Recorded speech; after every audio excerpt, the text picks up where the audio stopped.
नमस्कार। आज बात करते हैं भारतीय संविधान के भाग 16 की।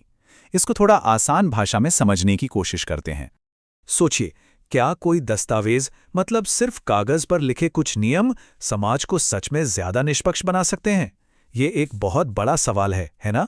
खैर, आज हम यही देखेंगे कि कैसे दुनिया का सबसे लंबा लिखित संविधान इसी मुश्किल सवाल का जवाब देने की कोशिश करता है, खास तौर पर सदियों से चली आ रही सामाजिक असमानताओं को दूर करने के लिए। तो देखिए, असल में भाग 16 का मकसद सिर्फ कानून की किताबों में बराबरी लिख देना नहीं है। नहीं, ये उससे कहीं ज्यादा है। ये तो एक तरह से समाज के पूरे ढांचे में, मतलब असल जिंदगी में बराबरी को हकीकत बनाने का एक बहुत ही ठोस प्रयास है। तो ठीक है, ये रहा हमारा आज का रोड मैप। चलिए एक एक करके इन सभी पहलुओं को समझते हैं। सबसे पहला और सबसे जरूरी सवाल, आखिर इन खास प्रावधानों की जरूरत पड़ी ही क्यों? मतलब इसकी बुनियाद क्या है? देखिए, इसका लक्ष्य सिर्फ कागजी बराबरी देना नहीं था। मतलब ये नहीं कि बस कह दिया सब बराबर हैं और हो गया। नहीं, असल मकसद था एक ऐसा माहौल बनाना जहां हर किसी को आगे बढ़ने का सही और बराबर मौका मिले, जिसे हम कहते हैं असली बराबरी। तो चलिए अब इसके पहले स्तंभ की तरफ बढ़ते हैं और देखते हैं कि ये जो बराबरी का सिद्धांत है, ये देश की सियासत में, राजनीति में कैसे काम करता है। अच्छा, तो ये होता कैसे है? इसका फॉर्मूला ना बड़ा सीधा है। किसी भी राज्य या केंद्र शासित प्रदेश में शेड्यूल्ड कास्ट्स और शेड्यूल्ड ट्राइब्स की जितनी आबादी होगी, उसी अनुपात में लोकसभा और विधानसभाओं में उनके लिए सीटें रिजर्व कर दी जाएंगी। मतलब जितनी आबादी उतनी राजनीतिक हिस्सेदारी। सिंपल। और हाँ, इसी में एक बहुत ही बड़ा और ऐतिहासिक बदलाव जुड़ा है हाल ही में। वो है महिलाओं के लिए 1/3 सीटों के आरक्षण की शुरुआत। ये गेम चेंजर हो सकता है। ये एक दिलचस्प बात भी सामने लाता है कि ये सारे प्रावधान हमेशा के लिए पत्थर की लकीर नहीं है। जैसे एंग्लो इंडियन समुदाय के लिए मनोनयन की जो व्यवस्था थी, वो एक खास समय के लिए थी और वो समय सीमा अब पूरी हो चुकी है। अब एक बहुत जरूरी बात, प्रतिनिधित्व का मतलब सिर्फ वोट देना या चुनाव लड़ना ही नहीं है। नहीं, इसका दायरा इससे कहीं बड़ा है।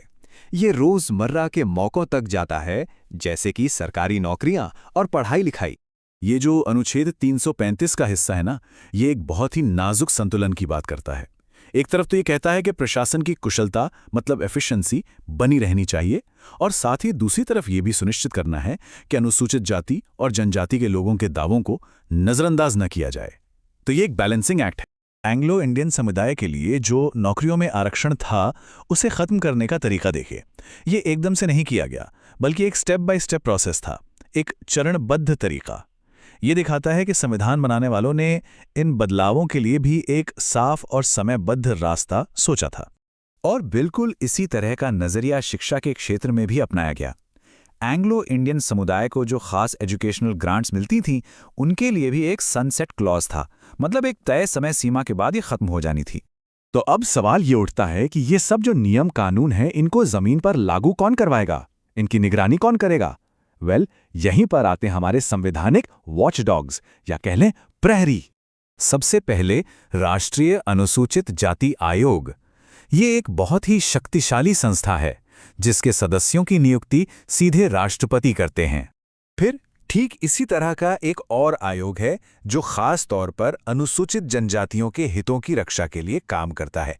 शक्तियां और ढांचा लगभग एक जैसा ही है। और इस तिकड़ी में तीसरा है राष्ट्रीय पिछड़ा वर्ग आयोग।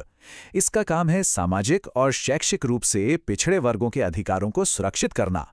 अब देखिए, इन तीनों आयोगों के काम करने का तरीका और इनकी शक्तियां काफी मिलती जुलती हैं और बहुत मजबूत हैं। ये सिर्फ शिकायतों की जांच या निगरानी ही नहीं करते, बल्कि जब ये कोई जांच करते हैं तो इनके पास एक सिविल कोड जैसी ताकत होती है। मतलब ये किसी को भी समन भेज सकते हैं, दस्तावेज मंगवा सकते हैं।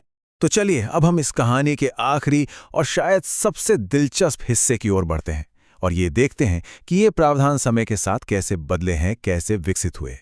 क्योंकि एक बात याद रखने वाली है, इन्हें कभी भी स्थायी नहीं बनाया गया था। ये टाइमलाइन अपने आप में एक पूरी कहानी है। सोचिए, जो व्यवस्था 1950 में सिर्फ 10 साल के लिए शुरू की गई थी, उसे बार बार हर 10 साल में संवैधानिक संशोधन करके क्यों बढ़ाना पड़ रहा है? 10 से 20 साल हुए, फिर 30, 40 और अब 80 साल तक। ये एक बड़ा सवाल। और अब देखिए, महिला आरक्षण का जो नया अध्याय जुड़ा है, उसमें भी हमें यही पैटर्न दिखता है। एक तय समय सीमा, उसे लागू करने की एक साफ योजना, ये सब दिखाता है कि हमारा संविधान कोई रुकी हुई चीज नहीं है, बल्कि एक जीवंत दस्तावेज है जो वक्त के साथ खुद को ढालता रहता है। तो आखिर में सोचने वाली बात यही है, जिन प्रावधानों को एक अस्थायी पुल के तौर पर बनाया गया था, वो आज भी भारतीय लोकतंत्र की एक केंद्रीय और लगातार विकसित होने वाली सच्चाई बने हुए हैं।